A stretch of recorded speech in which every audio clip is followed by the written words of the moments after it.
E aí, galera, mais um vídeo aqui aqui são dois apartamentos, aqui é uma casa transformada em dois apartamentos. Os projetos até aqui não é um projeto original, que foi para adiantar o trabalho, porque da casa existente, dividido em dois apartamentos.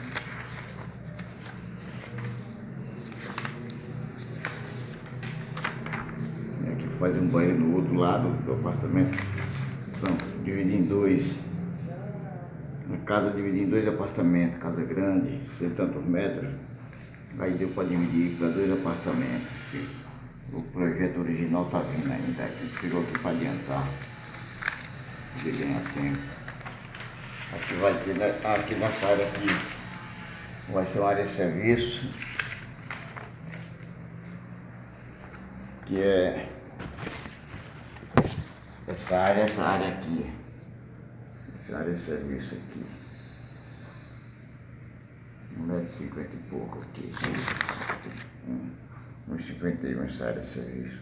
1,51 m de largura. Essa parede vai ser demolida. Demolir essa parede. E dar um like no canal, aí fortalecer o canal, é bom se inscrever no canal. Essa aqui é a área de escritório, vai desaparecer.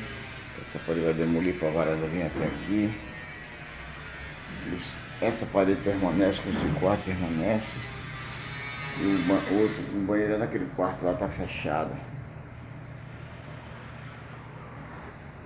Aqui vai ter uma cozinha americana, que é essa aqui. Vai ter uma cozinha americana de 2,22 m. Cozinha americana. Pega daqui assim para lá. Aqui é o banheiro existente. Aqui é o banheiro existente.